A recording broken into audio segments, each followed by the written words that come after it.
May 12, 1945, Flensburg Airfield, northern Germany. The wind carried the smell of scorched metal and salt from the Baltic Sea. Captain James Harker stood at the edge of the cratered runway, staring at something that made his stomach turn. It wasn't the destruction. He'd seen plenty of that in the past 6 years.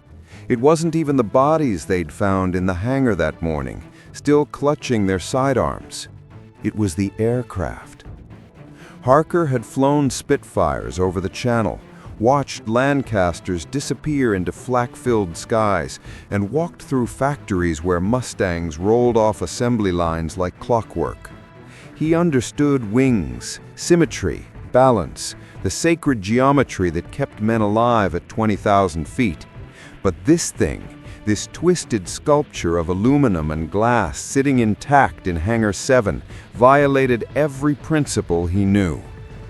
The Blohm Voss BV 141 looked like it had been torn in half and reassembled by a lunatic. Its fuselage hung off to the right side, a glass nacelle suspended in space like a severed head. The engine and propeller occupied the left side entirely, a BMW 801 radial that jutted forward with nothing to balance it. The tail booms were asymmetrical, the wings uneven.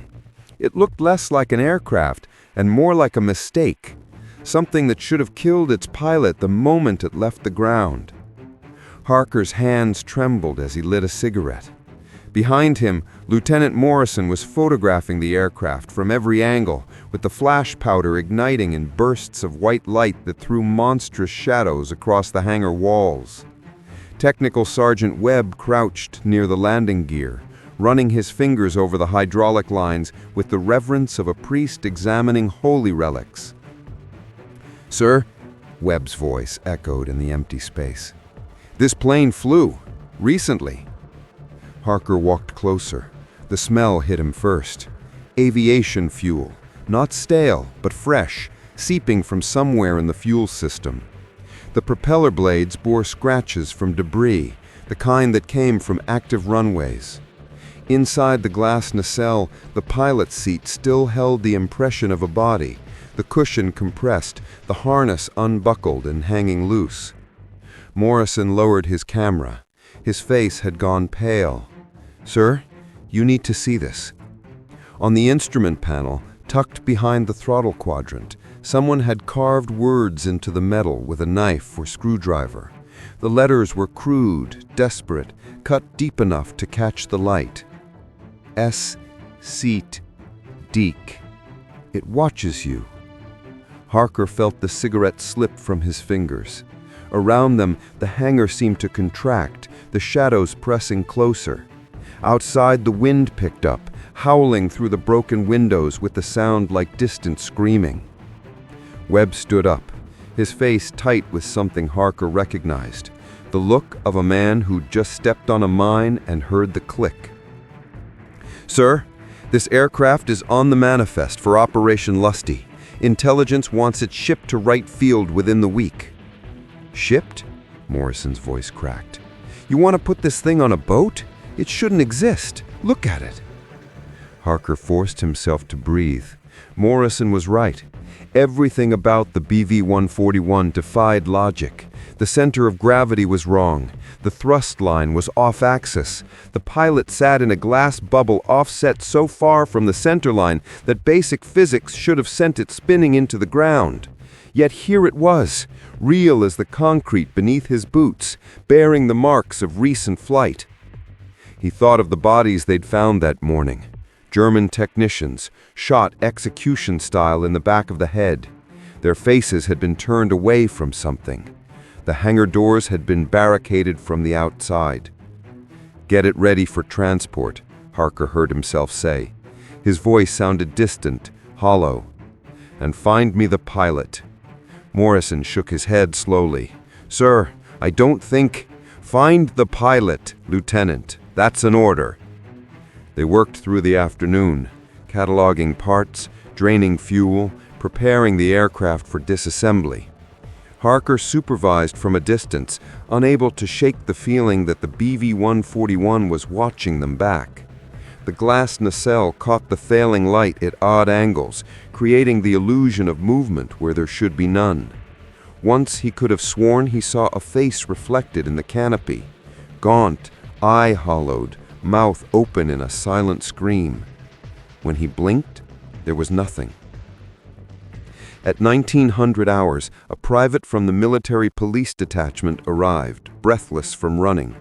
They'd found something in the woods east of the airfield. Harker followed him into the tree line, Morrison and Webb close behind. The pilot was still alive. He'd crawled nearly a kilometer from the airfield, leaving a trail of blood through the undergrowth. His flight suit was torn, his hands shredded from the roots and rocks. When Harker rolled him over, the man's eyes snapped open, wide, terrified, pupils dilated so far they looked black. The pilot grabbed Harker's collar with surprising strength, pulling him close enough to smell the copper tang of blood on his breath. His lips moved, forming words in German that Harker barely understood. Nicht fliegen, nicht fliegen, es sieht dich. Don't fly it, don't fly it, it knows your name. Then his grip went slack, his eyes rolling back until only the whites showed. The medic pushed forward, checking for a pulse, but Harker already knew. The pilot's chest had stopped moving. In the dimming light, Harker saw what had killed him. Not the wounds from his crawl through the forest, but something else, something older. The man's flight suit bore scorch marks in a pattern Harker had never seen before. Not from fire or flak, but from the inside out, as if something had tried to burn its way through his skin. Morrison was backing away, his face the color of old paper. "Sir, we need to destroy that aircraft. We need to burn it and bury the ashes and never speak of this again." But Harker was staring at the dead pilot's chest, where the scorch marks had formed something that might have been letters, might have been random pattern. In the fading light, with his vision blurring from exhaustion and fear, they almost looked like words. It sees you. Behind them, carried on the wind from the direction of the airfield, came a sound that made Harker's blood freeze.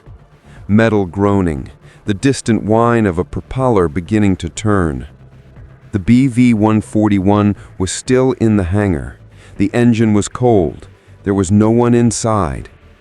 But something was waking up. June 3, 1945, Wright Field, Ohio. The BV-141 arrived in pieces, crated like a disassembled corpse. Major David Kellerman watched the trucks roll into Hangar 18, the one they kept locked even from personnel with top clearance. He'd read Harker's report 3 times, each time stopping at the photograph of the dead German pilot's chest, the scorch marks forming words. Dr. Ernst Hoffmann arrived that afternoon, a German aeronautical engineer from Operation Paperclip. When they showed him the reassembled aircraft under harsh fluorescent lights, his briefcase hit the concrete with a crack. 9. This one should not exist. Kellerman's jaw tightened. Explain. Hoffmann circled the aircraft like a man approaching a dangerous animal. They built 5 prototypes, V1 through V5, all destroyed by 1943. He tapped the identification plate. This is V6, but there was no V6. The program was cancelled. But it exists. It flew. Hoffmann's hands shook as he lit a cigarette. In 1944, Dr. Wilhelm Kessler built something in secret. Pilots who flew it came back changed.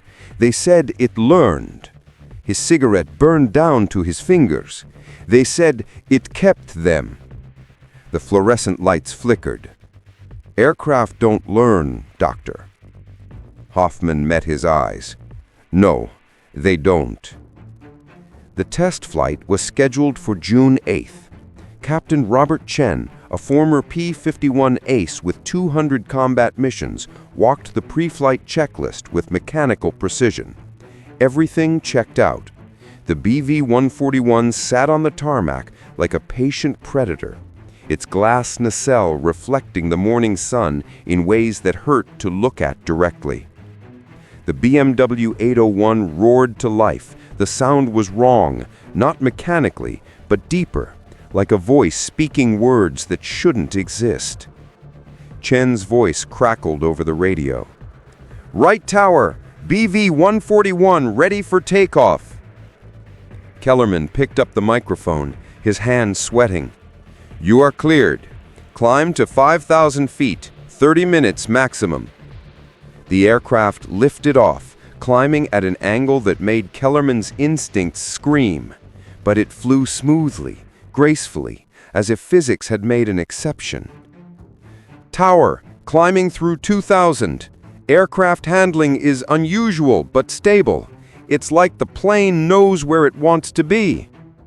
Hoffman went pale. He should not have said that. At 5,000 feet, Chen began handling tests. The BV-141 responded with unnatural precision, too precise, like it was anticipating commands. "Tower, this is remarkable. The offset cockpit gives incredible visibility. I can see everything. It's like having eyes everywhere." Kellerman's throat tightened. "Run your final checks and return to base." Silence. Static. "Captain Chen, acknowledge." "Tower, there's something on the instruments. The compass is spinning. The altimeter shows 5,000 feet, but also other numbers. Numbers that aren't numbers." The radio exploded with feedback. Through the window, Kellerman saw the BV-141 still flying steady, but inside the glass nacelle, something was moving. Not Chen. When the radio cleared, Chen was screaming, "It's in here with me! I can see it in the glass! It's watching from every reflection!" "Chen, land the aircraft now!" "I can't! The controls won't respond! It's showing me things! All the pilots who flew before, they're all still in here! They never left!" Hoffman grabbed Kellerman's arm. "Shoot it down before it lands. That's a man up there. That man is already gone." The BV-141 descended in a lazy spiral, like a falling leaf. Through binoculars, Kellerman saw Chen, sitting perfectly still, head turned at an impossible angle, staring directly at the tower, at him. The aircraft touched down with mechanical precision. The engine continued running, but nothing else moved. Kellerman ran across the tarmac, climbed onto the wing, pulled open the canopy. Chen sat with eyes open, staring at nothing. His face was peaceful, but his flight suit bore the same scorch marks. From the inside out, burned into his chest were words. "It knows your name." Chen's lips moved without sound. Kellerman read them clearly.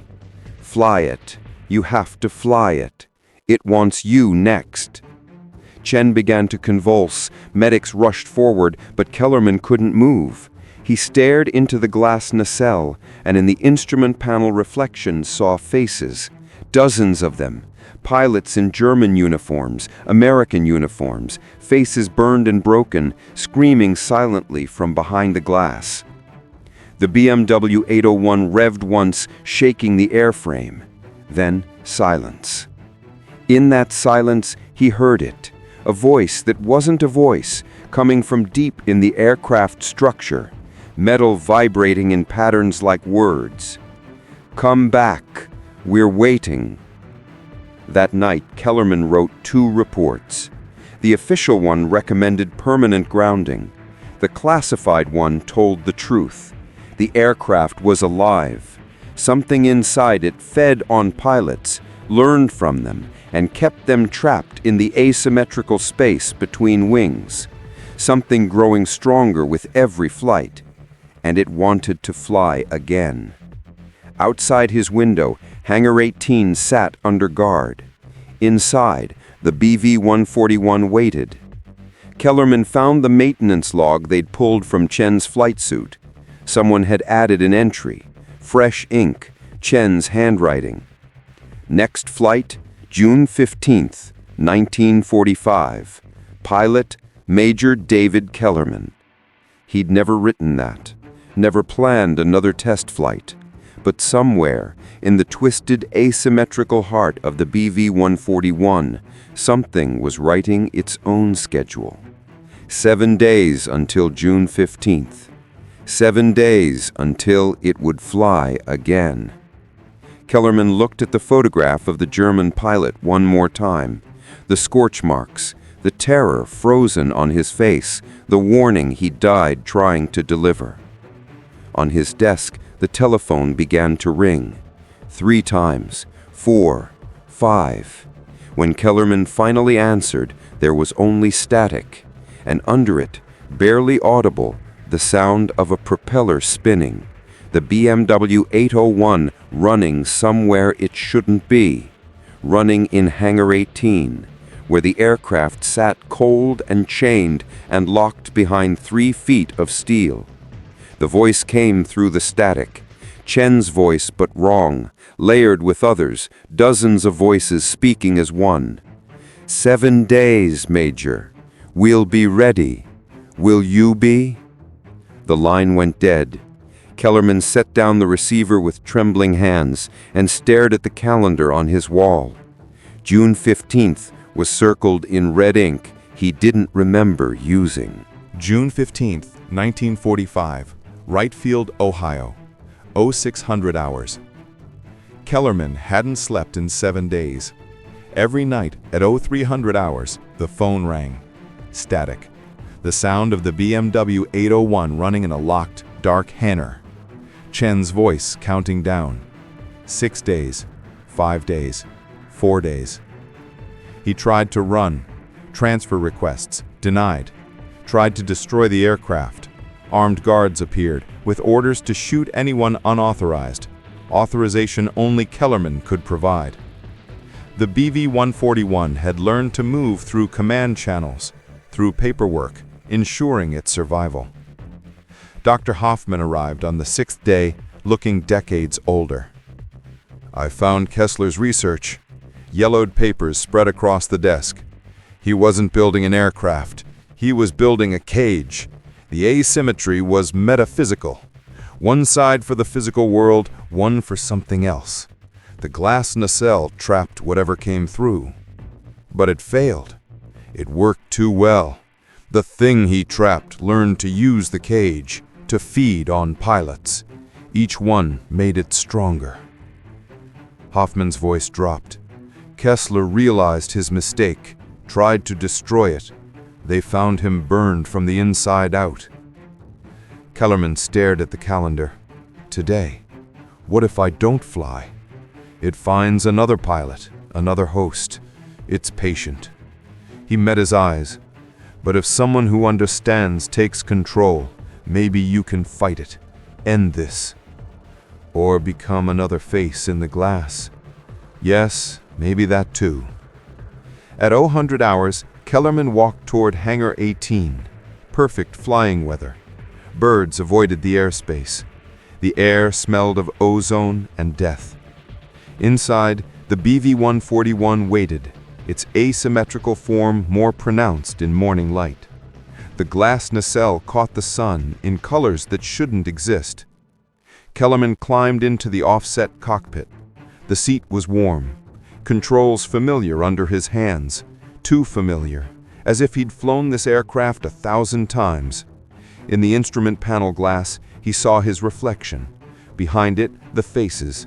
Chen, the German pilot, dozens more, watching, waiting. Major, wait, Hoffman's voice through the radio. Kessler wrote, the asymmetry creates balance.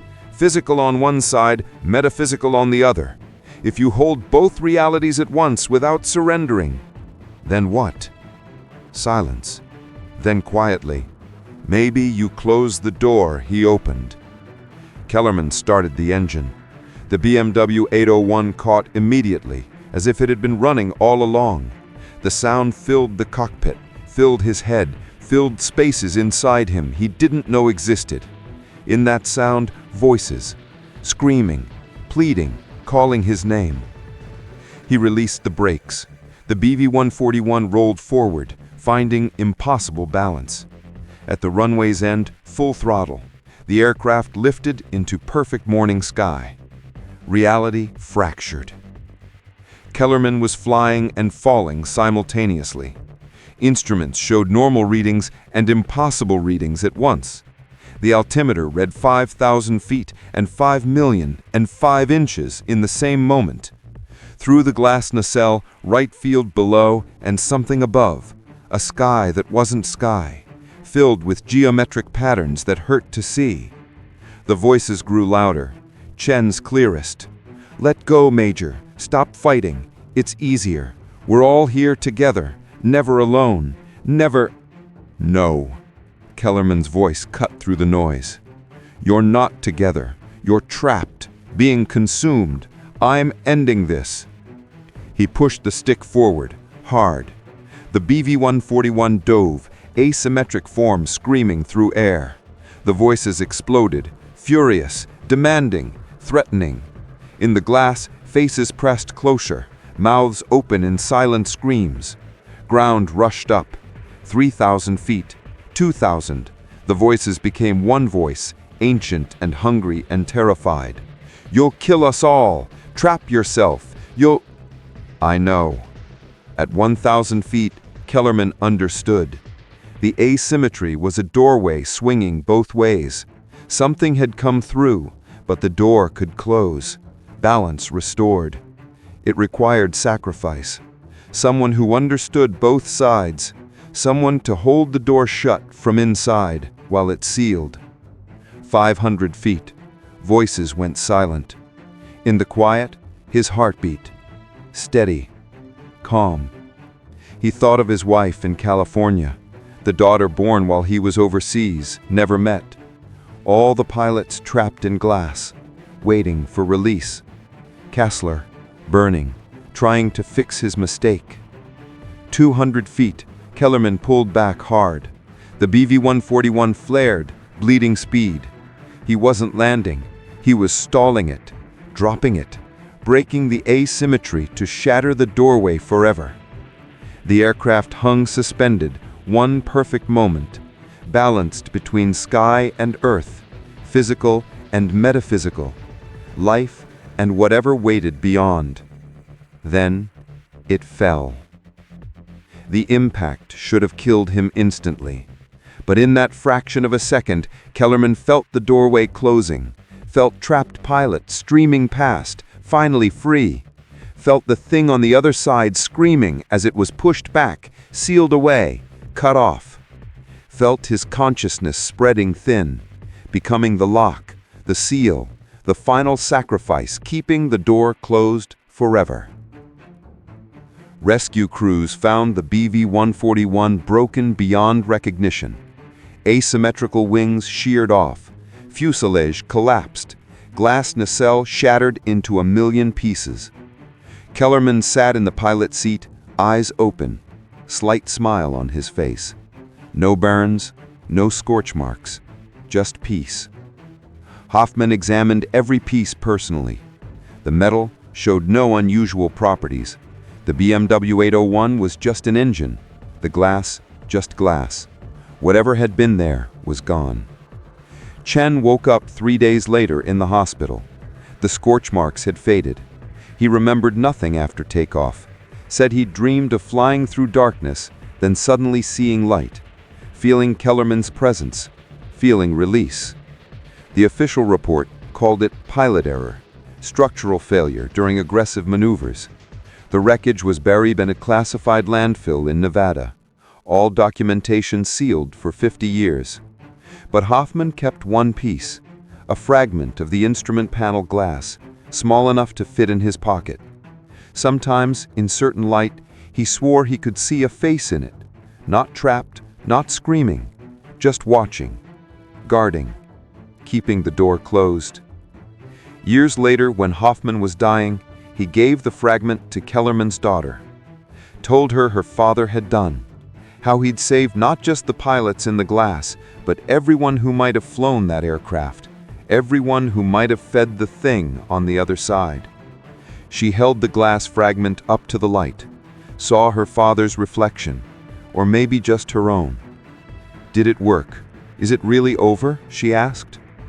Hoffman looked out the window at a sky full of aircraft, thousands of them, flying safely, symmetrically, obeying the laws of physics that her father had died to preserve. Yes, he said, the door is closed. He made sure of that. She kept the glass fragment, passed it to her children, a reminder that sometimes the greatest victories require the greatest sacrifices, that sometimes one man, understanding the balance between worlds, can stand in the doorway and say no. The BV-141 was never rebuilt. Its plans were destroyed. The few photographs that survived showed only an impossible aircraft that somehow flew. But those who knew the truth understood it was never about the aircraft. It was about the doorway, and the man who closed it forever.